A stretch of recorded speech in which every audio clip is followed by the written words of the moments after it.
नमस्कार मित्रों, आप सभी का स्वागत है हमारी आज के लेक्चर में। हमारा आज का टॉपिक है क्रॉपिंग सिस्टम और क्रॉपिंग पैटर्न के ऊपर।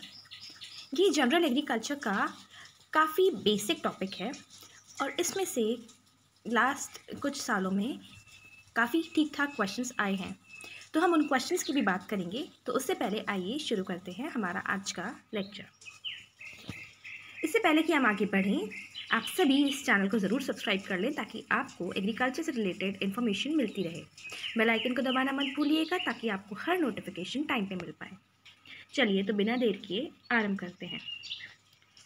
अगर हम क्रॉपिंग सिस्टम्स की बात करें तो इंडिया और वर्ल्ड में एग्रीकल्चर एक बहुत ही all the round year activity है जो हमेशा होती रहती है, और ये अभी से नहीं, बहुत ज़माने से हुई है। तो पहले जो जिस टाइप का एग्रीकल्चर प्रैक्टिस किया जाता था उसे बोलते थे शिफ्टिंग कल्टीवेशन। तो ये शिफ्टिंग कल्टीवेशन एक बहुत ही प्रिमिटिव मेथड ऑफ फार्मिंग है। इसमें क्या करते थे कि फॉरेस्ट लैंड को क्लियर किया जाता था, उसके बाद वहाँ पे कल्टीवेशन किया जाता था। एक ही क्रॉप बार बार ग्रो की जाती थी तब तक जब तक कि वो लैंड का प्रोडक्टिविटी ख़त्म ना हो जाए। तो इस तरह से क्या होता था कि लैंड की प्रोडक्टिविटी को जब तक जितना यूज़ कर सकते थे उतना यूज़ करते थे, उसके बाद वहाँ पे उस एरिया को बर्न करके दूसरे लैंड पे मूव ऑन किया जाता था। तो एक तरह से हम बोल सकते हैं कि लैंड को रोटेट किया जाता था। क्रॉप सेम होती थी, लैंड चेंज की जाती थी। That is also known as land rotation. तो इस लैंड रोटेशन या शिफ्टिंग कल्टिवेशन को वर्ल्ड और इंडिया में अलग अलग नामों से जाना जाता है, जो कि आप देख सकते हैं। तो ये भी काफ़ी इंपॉर्टेंट है, इनके ऊपर भी एक नज़र मार ली जाए कि अलग अलग कंट्रीज़ में अलग अलग नाम दिए गए हैं। इंडिया में खुद अलग अलग रीजन्स में इसको अलग अलग नाम से जाना जाता है। जैसे नॉर्थ ईस्ट इंडिया में झूम कल्टीवेशन बोलते हैं, विवार या दरियार बुंदेलखंड रीजन में दीपा, बस्तर डिस्ट्रिक्ट में ज़ारा या एरका, साउदर्न स्टेट्स में बात्रा, साउथ ईस्ट राजस्थान में बोलते हैं, पोडू आंध्र प्रदेश, कुमारी वेस्टर्न घाट्स और उड़ीसा में कामन, विंगा, धावी इस नाम से जाना जाता है शिफ्टिंग कल्टीवेशन को। दूसरा हमारा, इसके बाद हम बात करेंगे क्रॉप रोटेशन की। क्रॉप रोटेशन एक ऐसा तरीका होता है जो कि लैंड रोटेशन का एकदम अपोजिट है। इसमें लैंड फिक्स होती है और क्रॉप को हर साल चेंज किया जाता है। इसमें क्या होता है कि अलग अलग टाइप की हम क्रॉप्स ग्रो करते हैं एक ही लैंड पे, और कभी कभी हम उसे फैलो भी छोड़ देते हैं कि हम उसे किसी और तरीके से यूज़ कर सकें, लाइफ स्टॉक के लिए यूज़ कर सकें या किसी और तरह से यूज़ कर सकें। तो लाइक से फॉर एग्जांपल हमने एक टाइम पे ऐसी क्रॉप ग्रो करी जो कि नाइट्रोजन या कोई न्यूट्रिएंट एक टाइप का वो बहुत ज़्यादा लीच आउट कर रही है, बहुत ज़्यादा उस सॉइल से जा रहा है। तो अब जैसे कोई न्यूट्रिएंट लॉस हो रहा है तो हम नेक्स्ट टाइम पे उसकी जगह ऐसी क्रॉप ग्रो कर सकते हैं जो कि वो न्यूट्रिएंट सप्लाई करे। लाइक हमने लेग्यूम्स ग्रो कर लिया या कुछ इस तरह का। तो इस तरह से क्या होता है कि अगर सॉइल की फर्टिलिटी कम भी होती है तो उसे रिस्टोर भी किया जा सकता है। तो इस तरह से हम ऐसी ऐसी क्रॉप्स ग्रो करते हैं जो एक दूसरे को सप्लीमेंट करें या कुछ करें। तो इस तरह से क्रॉप रोटेशन से सॉइल की न्यूट्रिएंट और उसकी जितने भी इम्पॉर्टेंट मिनरल्स हैं वो सब इंटैक्ट रहते हैं, सॉइल इरोजन भी प्रिवेंट होता है, और उसकी वजह से क्या होता है कि इंसेक्ट पेस्ट का इन्फेस्टेशन भी कम होता है। इनकम स्टेबलाइज होती है फार्मर्स की, और पूरा साल का एक काम मिल जाता है कि ओके इस साल हम इस टाइम पे ये उगाएंगे, उसके बाद हम ये उगाएंगे, उसके बाद हम ये उगाएंगे, और न्यूट्रिएंट्स रिप्लेनिश होते रहते हैं। तो ये काफ़ी सही तरीका है क्रॉप का ग्रो करने का। आगे इस तरीके की चीज़ें हम करने से हमारा सस्टेनेबल एग्रीकल्चर मैनेज होता है। तो सस्टेनेबल एग्रीकल्चर एक उस टाइप की फार्मिंग प्रैक्टिस है जो कि सफिशेंट फूड अभी प्रोड्यूस करती है, और इतना सफिशेंट फूड हम प्रोड्यूस कर लें कि हमें अभी ज़्यादा ज़रूरत ना पड़े, और उसके बाद हम हमारे आने वाली जनरेशन के लिए भी हम चीज़ें बचाए जा सकें। तो इस तरह से हम इकोलॉजी के जो हमारे एसेट्स हैं इकोलॉजी के, और जो प्रोडक्टिविटी है लाइफ सपोर्टिंग सिस्टम की, उन दोनों चीज़ों को बचा के रख सकें ताकि आगे आने वाली जनरेशन के भी काम आ सके। तो that is sustainable agriculture. Sustainable agriculture में हम natural farming, permaculture, organic farming, इन सब की बात कर सकते हैं। तो हम इसको अलग अलग नाम से भी जान सकते हैं। जैसे कि हम देखते हैं कि हमारा जो सब्सिस्टेंस एग्रीकल्चर होता था, जो कि केवल फैमिली नीड्स को या लाइफ को सस्टेन करने के लिए जिसका मेन ऑब्जेक्टिव होता था, तो उसकी क्या होती थी, इनपुट की क्वांटिटी भी कम होती थी और आउटपुट भी कम होता था। कमर्शियल फार्मिंग जो हमने करी, जिसमें हमने बहुत ज़्यादा इनपुट्स का यूज़ किया, तो हमारा आउटपुट भी हाई आया, पर उससे क्या होता था कि हमारा इकोलॉजिकल डैमेज होता था, इकोलॉजी लॉस होती थी, हैबिटेट डिस्ट्रक्शन होता था, और डिजीज़, इंसेक्ट पेस्ट और सॉइल भी डिग्रेड होती थी। तो इस वजह से हम सस्टेनेबल एग्रीकल्चर की तरफ बढ़े हैं। इन तीनों टॉपिक्स को हमने अलग अलग लेक्चर्स में कवर किया हुआ है, आप और जाके चेक कर सकते हैं। तो सस्टेनेबल एग्रीकल्चर में इकोलॉजिकल बैलेंस मेंटेन होता है, इनपुट की क्वांटिटी लो होती है पर आउटपुट हाई होता है। तो इस तरह से अलग अलग इन तीन तरह से भी फार्मिंग करके हम जनरली कन्वेंशनल फार्मिंग से सस्टेनेबल फार्मिंग की तरफ बढ़ रहे हैं। पर हमारा जो आज का मेन टॉपिक है वो है cropping system, cropping pattern. Cropping system होता है एक सेट ऑफ कंपोनेंट्स, सिस्टम होता है एक इंटर रिलेटेड कंपोनेंट्स का एक सेट। और अब जब हम क्रॉपिंग सिस्टम की बात कर रहे हैं तो वो हमारी क्रॉप से रिलेटेड होगा। तो हमारी क्रॉप्स का एक इंटर रिलेटेड सिस्टम कि हम किस तरह से, हम कौन सी क्रॉप्स कैसे ग्रो करें, कि वो किस तरह से आपस में एक दूसरे के साथ इंटरेक्ट करें, सॉइल के साथ किस तरह से, और वहाँ का जो बायोटिक और एबायोटिक एनवायरनमेंट है उसकी की बीच का जो बैलेंस है उसे मेंटेन किया जा सके, और हमारी जितनी भी रिसोर्सेज हैं जैसे कि हमारी land resource, water resource, solar radiation, उन सबको अच्छे से यूज़ किया जा सके ताकि प्रोडक्शन की स्टेबिलिटी और यील्ड को मेंटेन किया जा सके। तो हम इसे बोलते हैं क्रॉपिंग सिस्टम। क्रॉपिंग सिस्टम के 3 इम्पॉर्टेंट पिलर्स हैं। पहला है जीनोटाइप, दूसरा है ज्योमेट्री ऑफ प्लांटिंग, और तीसरा है मैनेजमेंट प्रैक्टिसेस। जीनोटाइप का मतलब होता है कि सीड्स का जेनेटिक मेकअप कैसा है। ज्योमेट्री ऑफ प्लांटिंग का मतलब होता है कि हम किस शेप में प्लांटिंग कर रहे हैं, क्या हम स्क्वायर प्लांटिंग कर रहे हैं, प्लांटिंग जिस पैटर्न में हो रही है वो कैसी है, वो जो हमारा स्पेस है, जो हमारा लैंड एरिया है वो कैसा है। जैसे कि अगर हम डिफरेंट प्लांटिंग शेप्स इस्तेमाल कर सकते हैं, जैसे कि सर्कुलर एरिया में प्लांटिंग कर रहे हैं आप, रेक्टेंगुलर में कर रहे हैं, स्क्वायर कर रहे हैं, तो उससे क्या होता है, प्लांट पॉपुलेशन चेंज होती है। तो सबसे अच्छा प्लांटिंग का तरीका होता है जिसमें सबसे ज़्यादा प्लांट पॉपुलेशन मेंटेन की जा सके, वो है cuboidal pattern of planting.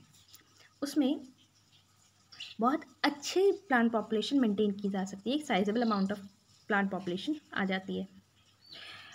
Number of plants per unit area plant population होता है। तो ज़्यादा से ज़्यादा हम प्लांट्स को एक एरिया में डालना चाहते हैं, तो किस तरह से हम इन चीज़ों को इनकॉर्पोरेट करें ताकि हमारा क्रॉपिंग सिस्टम जो है वो और अच्छा हो पाए। तीसरा पिलर था क्रॉपिंग सिस्टम का मैनेजमेंट प्रैक्टिसेस। अब मैनेजमेंट प्रैक्टिसेस का मतलब होता है कि किस तरह से हम ऐसी प्रैक्टिसेस इंक्लूड करें जिससे हमारा फूड प्रोडक्शन बढ़े। मैनेजमेंट प्रैक्टिसेस में आ जाता है हमारा टाइप और अरेंजमेंट ऑफ क्रॉप्स, यानी कि हमारा क्रॉपिंग पैटर्न। दूसरा, हमने कौन सी वैरायटी चूज़ की है। तीसरा, हमारा पेस्ट मैनेजमेंट और हार्वेस्ट मैनेजमेंट कैसा है। तो ये था हमारा क्रॉपिंग पैटर्न। आगे हम बात करते हैं क्रॉपिंग पैटर्न की। तो क्रॉपिंग पैटर्न होता है स्पैशियल और टेम्पोरल अरेंजमेंट ऑफ क्रॉप्स और of crops and fallow on a given land area.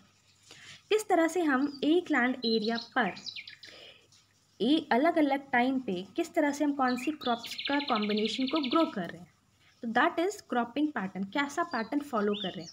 तो क्रॉपिंग सिस्टम वो होता है कि अगर हम क्रॉपिंग पैटर्न और मैनेजमेंट एक साथ करें तो वो हमारा क्रॉपिंग सिस्टम होता है। एक सिस्टम जो है क्रॉपिंग का वो प्लेस और एनवायरनमेंट के साथ चेंज होता है। तो हम ये बोल सकते हैं कि हमारा जो क्रॉपिंग सिस्टम है वो लोकेशन स्पेसिफिक है, और जो हमारा क्रॉपिंग पैटर्न है वो हमारी टेक्नोलॉजीज़ पे डिपेंड करता है। किस तरह से हम फार्म रिसोर्सेज और दूसरे फार्म की जो एंटरप्राइजेस हैं उनको किस तरह से हम उनका इंटरेक्शन करा रहे हैं, तो वो सब हमारा क्रॉपिंग पैटर्न में आ जाता है। इसमें हमारी टिलेज प्रैक्टिसेस, मैन्योरिंग, इरिगेशन, ये सारी प्रैक्टिसेस आ जाती हैं। नेक्स्ट, हम अलग अलग टाइप की क्रॉपिंग सिस्टम्स की बात करें तो क्रॉपिंग सिस्टम हमारे 2 टाइप के हो सकते हैं ब्रॉडली, मोनोक्रॉपिंग और मल्टीपल क्रॉपिंग। मोनोक्रॉपिंग मतलब हम एक ही टाइप की क्रॉप ले रहे हैं। और मल्टीपल क्रॉपिंग में हम अलग अलग टाइप के कॉम्बिनेशन ऑफ क्रॉप्स ले रहे हैं, तो हम उसमें इंटर क्रॉपिंग कर सकते हैं, मिक्स्ड क्रॉपिंग कर सकते हैं, सीक्वेंशियल क्रॉपिंग कर सकते हैं, रिले क्रॉपिंग कर सकते हैं। इंटर क्रॉपिंग में भी parallel cropping, companion cropping, multi level cropping या सिनर्जिस्टिक क्रॉपिंग हो सकती है। अब यहाँ पे एक और चीज़ आती है, क्रॉपिंग इंटेंसिटी। क्रॉपिंग इंटेंसिटी का मतलब होता है कि हमने एक साल में कितनी क्रॉप्स ली। Cropping intensity is equal to number of crops grown in a year into 100। तो क्रॉपिंग इंटेंसिटी हम जितनी क्रॉप्स ले पा रहे हैं वो क्रॉपिंग इंटेंसिटी हो जाती है। तो क्रॉपिंग इंटेंसिटी इंडिया की अराउंड 136% है। और मोनोक्रॉपिंग, क्योंकि सिर्फ एक ही क्रॉप ली जा रही है, तो हमेशा 100% होती है उसकी क्रॉपिंग इंटेंसिटी। जबकि मल्टीपल क्रॉपिंग में हम एक से ज़्यादा क्रॉप्स ले रहे हैं तो हमारी उसमें क्रॉपिंग इंटेंसिटी चेंज हो जाती है, 200% हो सकती है, 250% हो सकती है, कितना भी हम ले रहे हैं। हमारा जो क्रॉपिंग इंटेंसिटी है उसका जो मेन लिमिटिंग फैक्टर है वो है इरिगेशन। तो इस तरह से हम बोल सकते हैं कि हमारी जो इरिगेशन की जितनी हम सप्लाई दे रहे हैं वो किस तरह से क्रॉपिंग इंटेंसिटी को चेंज कर सकती है, उसमें क्रॉपिंग किस तरह से हो सकती है। तो ये सब चीज़ें काफ़ी इफ़ेक्ट करती हैं। जनरली फार्मर्स मोनोक्रॉपिंग या मोनोकल्चर तब लेते हैं जब क्लाइमेटिक कंस्ट्रेंट्स हों, सोशो इकोनॉमिक कंडीशंस ठीक नहीं हों, या फार्मर के पास एक क्रॉप में स्पेशलाइजेशन हो कि ओके हम यहाँ टोबैको ही, इस लैंड में टोबैको अच्छा ग्रो होता है तो हम टोबैको ग्रो करेंगे, से फॉर एग्जांपल, या पोटैटो ग्रो करेंगे। तो इस तरह की चीज़ें या कुछ स्पेसिफिक क्रॉप्स अगर वहाँ पे सूटेबल हैं तो वो फार्मर वही चीज़ लेगा, तो मोनोक्रॉपिंग हो सकती है। दूसरा, अगर हम मल्टीपल क्रॉपिंग की बात करें, मल्टीपल क्रॉपिंग का मतलब होता है कि हम क्रॉपिंग को टाइम और स्पेस में इंटेंसिफाई कर रहे हैं कि ओके हम ये वाली क्रॉप इस टाइम पे लेंगे और इतने रेशियो में लेंगे, ठीक है। तो that is multiple cropping. Multiple cropping के भी लिमिटिंग फैक्टर्स अगर हम देखें तो हमारा इरिगेशन एक बहुत ही इंपॉर्टेंट लिमिटिंग फैक्टर है। अगर इरिगेशन नहीं मिलेगा या लॉन्ग ड्यूरेशन वैरायटीज़ का प्रिपोंडेंस हो जाएगा तो उसकी वजह से क्या होगा कि हमारी मल्टीपल क्रॉपिंग नहीं हो पाएगी। मल्टीपल क्रॉपिंग में हमने inter cropping, mixed cropping, sequential cropping और रिले क्रॉपिंग देखा था। तो इंटर क्रॉपिंग का मतलब होता है अगर हम 2 या 2 से ज़्यादा क्रॉप्स को एक ही लैंड पे एक डेफिनेट रो अरेंजमेंट के साथ ग्रो कर रहे हैं, लाइक हमने वीट और मस्टर्ड ले लिया 9:1 के रेशियो में, या सटेरिया या ग्रीन ग्राम ले लिया 5:1 के रेशियो में। मतलब हमारा जो है एक उसका लैंड का जो रो है, रोज़ का अरेंजमेंट, उसका रेशियो फिक्स्ड है, तो हम उससे बोलेंगे इंटरक्रॉपिंग। अगर इसी तरह से हम कुछ 2-3 क्रॉप्स ले रहे हैं पर हमारा जो रोज़ है उसका जो रेशियो है वो फिक्स नहीं है अगर, तो हम उसे बोलेंगे मिक्स्ड क्रॉपिंग। सीक्वेंशियल क्रॉपिंग क्या होता है कि एक क्रॉप ली, उसको हार्वेस्ट किया और जैसे ही वो क्रॉप हार्वेस्ट हुई तो हमने दूसरी क्रॉप को ग्रो कर दिया, तो उसे हम बोलेंगे सीक्वेंशियल क्रॉपिंग। रिले क्रॉपिंग क्या होता है? Relay cropping like relay race, कि वो रेस ख़त्म नहीं हुई, आधी रेस में ही हमने बैटन किसी और को दे दिया। से फॉर एग्जांपल इसमें हम लेते हैं कि लाइफ साइकिल के बीच में ही जो प्लांट का या क्रॉप का लाइफ साइकिल है उसके ख़त्म होने से पहले ही हम दूसरी क्रॉप ग्रो कर देंगे। तो इसमें ये कब होता है? जैसे कि एक हमारी क्रॉप ग्रो हो रही है, जैसे ही उसकी मैच्योरिटी स्टेज आई हमने दूसरी क्रॉप को ग्रो करना स्टार्ट कर दिया। तो हमारी क्रॉप की हार्वेस्टिंग स्टेज पे नहीं लगा रहे हम, हार्वेस्ट होने से पहले जब वो मैच्योर हो रही है तभी हमने दूसरी क्रॉप ले ली, तो हमारा क्या हो गया? ये रिले क्रॉपिंग। ओके, तो ये मल्टीपल क्रॉपिंग के 4 टाइप्स थे। इंटरक्रॉपिंग, इंटरक्रॉपिंग जो हमने अभी पढ़ा कि किस तरह से हम एक फिक्स्ड रेशियो में ग्रो करते हैं, तो उसके भी अलग अलग टाइप्स हो सकते हैं। Parallel cropping, companion cropping, multi level cropping या सिनर्जिस्टिक क्रॉपिंग। पैरेलल क्रॉपिंग का मतलब होता है कि हम ऐसी क्रॉप्स का कल्टीवेशन कर रहे हैं जिनके बीच में, जिनके नेचुरल हैबिटेट्स बहुत अलग हैं और उन दोनों के बीच में कंपटीशन बिल्कुल ज़ीरो है। लाइक हम जैसे ब्लैक ग्राम या ग्रीन ग्राम के साथ हम मेज़ ले सकते हैं। तो इसमें क्या होता है कि न्यूट्रिएंट डिमांड का टाइम ब्लैक ग्राम या ग्रीन ग्राम में अराउंड 30-35 डेज़ आफ्टर सोइंग होता है, जबकि ये सेम चीज़ मेज़ में अराउंड 50 दिन के बाद आती है, तो दोनों में आपस में कंपटीशन ही नहीं होगा। वो 30 दिन में ले लेगा न्यूट्रिएंट उसे जितना लेना होगा, और फिर तब तक वो न्यूट्रिएंट जब तक ले रहा होगा, उसके बाद दूसरे वाली क्रॉप को तब ज़रूरत पड़ेगी लाइक 50 दिन में। तो फिर इन दोनों का हैबिटा और ना कॉम्पिटिशन बिल्कुल अलग है और ज़ीरो कॉम्पिटिशन है, तो इसे बोलते हैं हम पैरेलल क्रॉपिंग। दूसरा होता है कंपेनियन क्रॉपिंग। कंपेनियन क्रॉपिंग का मतलब है उन दोनों क्रॉप्स का जो प्रोड्यूस है वो सॉलिड प्लांटिंग के बराबर है। जैसे कि हमने मस्टर्ड, पोटैटो या अनियन को शुगर केन के साथ ग्रो कर दिया एज इंटरक्रॉप। हम शुगर केन ग्रो कर रहे हैं मेन क्रॉप, और उसके साथ हमने एज एन इंटरक्रॉप मस्टर्ड ले लिया या पोटैटो ले लिया या अनियन ले लिया। तो इन तीनों इंटरक्रॉप्स का इंडिविजुअल प्रोडक्शन जो है वो शुगर केन को अफेक्ट नहीं करता, ठीक है। तो इसे हम बोल सकते हैं कंपेनियन क्रॉपिंग। इसके बाद होता है हमारा मल्टी स्टोरी या मल्टी टेयर या मल्टी लेवल क्रॉपिंग।